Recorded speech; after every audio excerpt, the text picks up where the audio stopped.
Hello students, हमारा आज का टॉपिक है criterion reference assessment and criterion reference test. आइए एक बार रिपीट कर लेते हैं कि हमने कल क्या रीड किया था। हमने कल डिस्कस किया था about the norm reference test, मानक संदर्भित आकलन एवं परीक्षण। आपको बताया गया था कि जो नॉर्म रेफरेंस असेसमेंट होती है, it is the process of evaluating the learning of students by judging them against the performance of their peer group। Means कि अगर हम साधारण शब्दों में कहें तो इसमें जो मानक संदर्भित आकलन होता है, इसमें किसी भी विद्यार्थी की जो लर्निंग है, ठीक है, उसका जो मूल्यांकन होता है, उसका आकलन होता है, किसकी तुलना में किया जाता है, उसके पीयर ग्रुप की परफॉर्मेंस की तुलना में उसने कितना बेटर किया है, ठीक है। तो मीन्स कि उसकी लर्निंग आउटकम्स का कंपैरिजन किया जाता है विद देयर पीयर ग्रुप, ठीक है, उसी की जैसा सेम क्लास में जो दूसरा ग्रुप है उसी के साथ, ठीक है। एंड आपको बताया था purposes of norm reference assessment और टेस्ट, क्लासिफिकेशन ऑफ स्टूडेंट्स, इसके बेसिस पे जो विद्यार्थी हैं उनका वर्गीकरण किया जा सकता है। Classification of student in this way that they can be placed in remedial और गिफ्टेड प्रोग्राम। और इस क्लासिफिकेशन का, इस वर्गीकरण का क्या महत्व है कि इस क्लासिफिकेशन के आधार पर ही उन्हें जो उपचारात्मक शिक्षण है वो, अथवा जो गिफ्टेड स्टूडेंट्स होते हैं उनके लिए एनरिचमेंट प्रोग्राम्स होते हैं, उनका प्रावधान किया जा सकता है, ठीक है। And to help teachers select students for different ability level.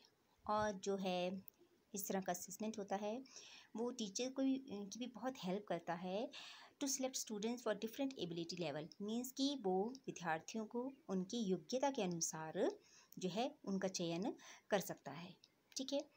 ये तो थी purposes of norm reference test जो हमने कल रीड किए थे। अब आज देखते हैं कि क्राइटेरियन रेफरेंस असेसमेंट क्या है। आइए जानते हैं। सबसे पहले क्राइटेरियन रेफरेंस असेसमेंट, जिसे कसौटी संदर्भित आकलन एवं कसौटी संदर्भित परीक्षण जो हम इसके लिए प्रयोग में लाते हैं, कहा जाता है। Design to measure student performance against the fix set of predetermined criteria और learning standards.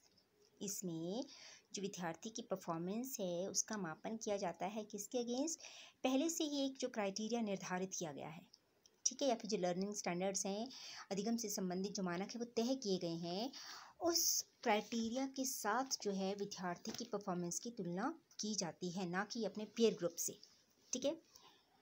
And use to determine the learners mastery of skill, knowledge और any subject matter talk to them. और इसमें क्या चीज़ check की जाती है, किस चीज़ का मूल्यांकन किया जाता है, विद्यार्थी ने कि अपने स्किल्स में कितनी मास्टरी है, ठीक है, उसके ज्ञान का, और जो भी सब्जेक्ट मैटर उसे टीच किया गया है, ठीक है, उससे उसने कितना सीखा, ठीक है, उसने जो है कितना प्राप्त किया, ठीक है, ये सारी चीज़ें जो है इसमें मैटर करती हैं। Now in other way we can say that criterion referenced approach which focus on whether a student's performance meets a predetermined standard level, usually reflecting mastery of skills being tested।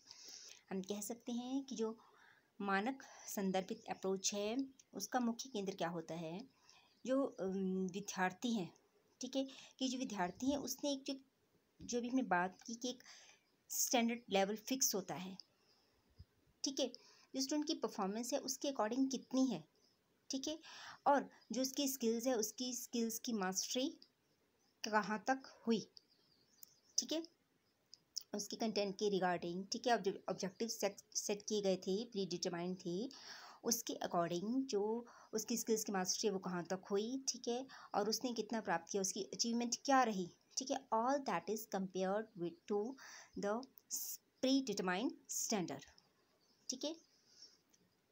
Now अब हम जो criterion reference assessment के लिए criterion reference test प्रयोग करते हैं, they are those that are constructed and interpreted according to specific set of learning outcome.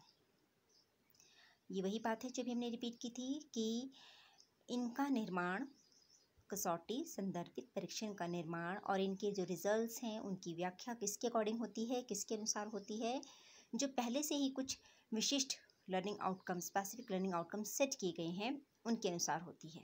ठीक है, and this type of test is useful for measuring the mastery of that subject. और जो criteria reference test होता है, आप कह सकते हैं कि मुख्यतः इसलिए भी उपयोगी होते हैं कि इससे हमें विद्यार्थियों की उस सब्जेक्ट में, उस सब्जेक्ट मैटर में कितनी मास्टरी है, इसका मापन भी सरलता से किया जा सकता है। An absolute standard of performance is set for grading purposes. और इसमें जो ग्रेड देने के लिए वही है कि एक एब्सोल्यूट निश्चित मानक निर्धारित किया गया होता है, निश्चित स्टैंडर्ड, एब्सोल्यूट स्टैंडर्ड, ठीक है, उनकी परफॉर्मेंस का, उसी के अकॉर्डिंग जो है इनमें ग्रेड प्रोवाइड किए जाते हैं। कंटेंट क्या रहता है इनका, क्राइटेरियन रेफरेंस टेस्ट का? मेजर स्पेसिफिक स्किल्स, इसमें कुछ विशिष्ट कौशलों का मापन किया जाता है। Which makes up a designated curriculum, जो एक निर्धारित पाठ्यक्रम के अनुसार होता है, ठीक है, या उनसे संबंध रखता है।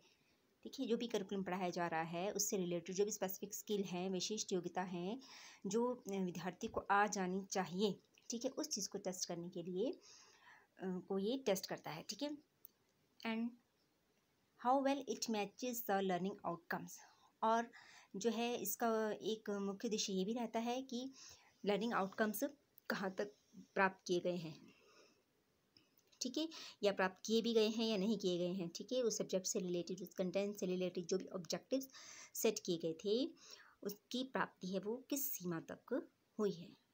Okay, and on the basis of significance in curriculum, on the basis of significance in curriculum, और जो इसकी इंपॉर्टेंस है वो किसके मतलब मीन्स की इसकी उपयोगिता आप कह सकते हैं कि सीधे किसके साथ संबंध रखती है, सिग्निफिकेंस इन करिकुलम, पाठ्यक्रम की उपयोगिता के साथ। या दूसरे शब्दों में हम ऐसा भी कह सकते हैं कि जैसे भी हमने कहा कि किसी भी विषय से संबंधित जो भी आउटकम्स प्री डिटरमाइन किए गए हैं, पूर्व निर्धारित किए गए हैं, ठीक है, उनकी प्राप्ति किस सीमा तक हुई है उसी चेक करने के लिए यूज़ करते हैं। तो निश्चित बात है कि जो पाठ्यक्रम है उसकी उपयोगिता कहाँ तक बेनिफिशियल रही है विद्यार्थियों के लिए, उसे भी इसके थ्रू चेक किया जा सकता है। मोर डिटेल्ड कंटेंट स्पेसिफिकेशन, और इसमें जो है कंटेंट जो है उसकी एक्सप्लेनेशन बहुत ही डिटेल में, ठीक है, दी जाती है। ठीक है, मीन्स कि इस परीक्षण के लिए जो कंटेंट है, ठीक है, उसकी जो है वो डिटेल स्टडी की जाती है। ओके,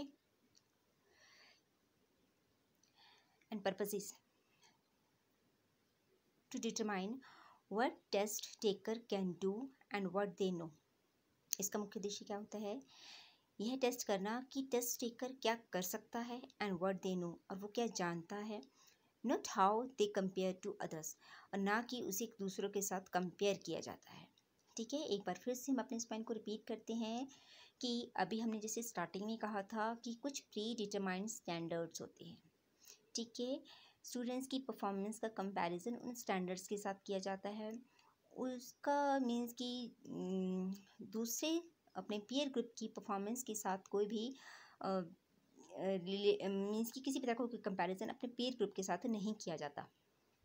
ठीक है, performance of his peer group doesn't matter in this case. उसने स्वयं, अगर हम किसी पर्टिकुलर किसी स्टूडेंट की बात करें तो उसकी खुद की इंडिविजुअल परफॉर्मेंस क्या रही है, ठीक है, बेस्ड ऑन दैट स्टैंडर्ड, ठीक है, उसने उस पर्टिकुलर स्टैंडर्ड को अचीव किया या नहीं किया, वो चीज़ इसमें मैटर करती है। To see how well the students have learn the knowledge and skill, और इसमें ये भी चेक किया जाता है कि जो स्टूडेंट्स हैं उन्होंने अपने कौशल और ज्ञान की प्राप्ति कहाँ तक की है। ठीक है, to determine how well the student is learning the desired curriculum and how well the school is teaching that curriculum। साधारण शब्दों में कहें तो इसका अभिप्राय है कि इस तरह के असेसमेंट से हम जो भी अध्यापक है, ठीक है, उन्हें किस चीज़ का पता लग सकता है कि जो student is learning the desired curriculum, कि जो भी पाठ्यक्रम है वो विद्यार्थी द्वारा प्रॉपरली लर्न किया जा रहा है या नहीं, and how well the school is teaching that curriculum, और साथ ही साथ विद्यालय के द्वारा उस पाठ्यक्रम को प्रॉपरली पढ़ाया जा रहा है या नहीं, ठीक है, क्योंकि परफॉर्मेंस बेस्ड ऑन बोथ, जो परफॉर्मेंस है स्टूडेंट की वो दोनों के ऊपर बेस्ड है, on the way of teaching and on also within this the way of learning, ठीक है। Now to determine whether each student has achieved specific skill और कंसेप्ट, और इसका उद्देश्य यह निर्धारित करना भी होता है कि विद्यार्थी ने विशिष्ट स्किल्स और कंसेप्ट, जो भी थे स्पेसिफिक स्किल्स और कंसेप्ट, उनको अचीव किया प्रॉपरली या नहीं किया, ठीक है। नाउ टेस्ट इंटरप्रिटेशन मीन्स कि हम इस तरह के परीक्षण की व्याख्या किस तरह से करेंगे या फिर इसके परिणामों की व्याख्या किस तरह से करेंगे, क्योंकि हमने स्टार्टिंग में भी एक बात कही थी अपने प्रीवियस लेक्चर में कि there is no use of scores without their interpretation. Scores का कोई महत्व नहीं है अगर उनकी व्याख्या ना की जाए अकॉर्डिंग टू सम फ्रेमवर्क, ठीक है। किसी रूपरेखा के अनुसार, कुछ स्टैंडर्ड्स के अकॉर्डिंग अगर उनकी व्याख्या नहीं की जाती है, उनकी इंटरप्रिटेशन नहीं की जाती है, तो वो स्कोर्स कोई वैल्यू नहीं रखते हैं, ठीक है। नाउ आइए देखते हैं कि क्राइटेरियन रेफरेंस टेस्ट में इंटरप्रिटेशन किस तरह से की जाती है। Comparison with the preset standard for acceptable achievement, इसमें जो तुलना है वो किसके साथ की जाती है, पहले से ही जो पूर्व निर्धारित हैं स्टैंडर्ड उनके साथ, फॉर एक्सेप्टेबल अचीवमेंट मीन्स कि स्वीकार्य उपलब्धि के आधार पर जो स्टैंडर्ड निश्चित किए गए हैं, ठीक है। मान लीजिए अगर हम सिंपल नॉर्मली एग्ज़ाम्स की बात करते हैं, जैसे स्कूल लेवल पर जो एग्ज़ाम्स होते हैं, सपोज कि उसका पासिंग क्राइटेरिया क्या है 35% और 40%, ठीक है। लिसन केयरफुली, हमने कहा कि पासिंग क्राइटेरिया क्या है 35% और 40%। इट मीन्स कि किसी भी स्टूडेंट को अगर वो एग्ज़ाम क्लियर करना है देन उसे उतने % मार्क्स लेने होंगे, ठीक है। मीन्स कि स्टैंडर्ड सेट कर दिया गया है, ठीक है। अगर वो स्टैंडर्ड को अचीव कर लेता है, ठीक है, अगर वो स्टैंडर्ड को अचीव कर लेता है देन ही इज़ सक्सेसफुल, ठीक है। और अगर नहीं कर पाता है तो उसे क्या माना जाता है, फेल माना जाता है, ठीक है। उसका कंपैरिजन दूसरे के अकॉर्डिंग नहीं किया जा रहा है, ठीक है, उसका कंपैरिजन दूसरे के अकॉर्डिंग नहीं किया जा रहा है, उसकी तुलना उस प्री सेट स्टैंडर्ड के साथ की जा रही है, ठीक है। Score is usually expressed as a percentage, इसमें जो स्कोर्स हैं यूजुअली किस फॉर्म में एक्सप्रेस किए जाते हैं, परसेंटेज की फॉर्म में। Student achievement is reported for individual skills, और इसमें जो विद्यार्थी है उनकी उपलब्धि के बारे में जो एक्सप्लेनेशन दी जाती है, जो रिपोर्ट दी जाती है, वो उसके इंडिविजुअल स्किल से रिलेटेड होती है, उसके अपने पर्सनल कौशल के साथ, ठीक है। उसने कितना बेटर किया, ठीक है, कहाँ उसकी कमी रही, all that is related to individual skills and performance of student on each of the educational goals और outcomes. Performance of students on each of the educational goals और आउटकम्स, और जो विद्यार्थी की परफॉर्मेंस है, ठीक है, वो किसके आधार पर उसका मूल्यांकन किया जाता है, जो शैक्षिक उद्देश्य हैं, ठीक है, या फिर जो जिन परिणामों की आशा की गई थी, ठीक है, या फिर जो ऑब्जेक्टिव सेट किए गए थे कि हाँ ये लर्निंग आउटकम्स होने चाहिए after the study of that content और the study of subject matter, ठीक है, क्या शैक्षिक उद्देश्य होनी चाहिए एट द लास्ट, उसके अकॉर्डिंग उसकी परफॉर्मेंस क्या रही, उस चीज़ को ये जो है एक्सप्लेन करता है, उसका आकलन करता है। Now, this was a way of interpretation of the results by criterion reference test. So, what we studied today, what is the meaning of criterion reference assessment, what are criterion reference test and its purposes, and also the test interpretation of criterion reference test. I hope this topic is clear to you. Thank you.